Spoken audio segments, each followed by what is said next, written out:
मैं पूनम लाला सेलोकर, गंगाबाग पारड़ी, गंगाबाग पारड़ी है, पारड़ी नागपुर की निवासी हूँ। कहीं बैठी हो तो हाथ हिला सकती हैं, कहीं बैठी हो तो अपने हाथ हिला सकती हैं। मैं पूनम लाला सेलोकर, गंगाबाग पारड़ी नागपुर की निवासी हूँ। कहीं बैठी हो तो अपना हाथ हिला सकती हैं, जहाँ कहीं भी बैठी हो। मेरा मोबाइल नंबर ये है।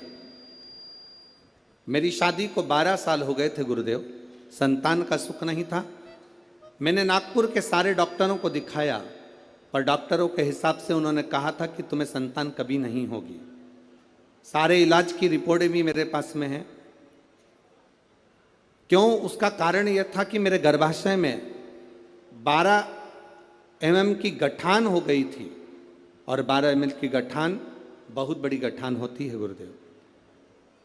डॉक्टरों ने कहा कि इसका ऑपरेशन कर भी देंगे तो तुम्हारी बच्चादानी में गर्भ नहीं ठहर सकता, तुम्हारे बच्चा नहीं हो सकता। तब मेरी दीदी ने कहा, आस्था चैनल पर कथा आती है, कभी 1 बजे कभी 2 बजे आती है, उस कथा को श्रवण करो। मैंने 2022 में कथा श्रवण करना प्रारंभ करा। आपने पशुपतिनाथ के व्रत का वर्णन किया। 12 साल तक मेरे यहाँ औलाद नहीं हुई गुरुदेव। जब 12 साल संतान नहीं हुई तब पशुपति व्रत करना प्रारंभ करा। सफ़ेद आंकड़े की जड़ का प्रयोग किया, और सफ़ेद आंकड़े की जड़ को मैंने कमर में बांध भगवान शिव का भजन करना प्रारंभ करा। आपने पीपल के पत्ते का जो उपाय बताया वो मैंने किया, और गुड़ियारी रायपुर की कथा मैंने टीवी पर आसन लगाकर सामने टीवी को चालू कर पूरी कथा गुड़ियारी रायपुर की सुनी, और बाबा की कृपा से उसी महीने में मेरा गर्भ ठहर गया, और 17 जुलाई 2023 को मुझे पुत्र रत्न की प्राप्ति हुई है। मैं बाबा को यहाँ प्रणाम करने आई हूँ। कहीं बैठी हैं क्या? बच्चा लाए हैं? बच्चा लाए हो ले आओ, अगर लाए हो तो लेकर आ सकते हो।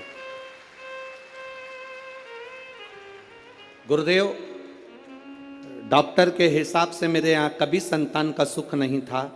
उनके हिसाब से मुझे औलाद नहीं हो सकती थी, पर बाबा देवाधिदेव महादेव पर जो विश्वास किया, भरोसा किया, जल चढ़ाया, जल का आचमन किया, ये शिव की कृपा से मुझे संतान की प्राप्ति हुई। ये शिव तत्व।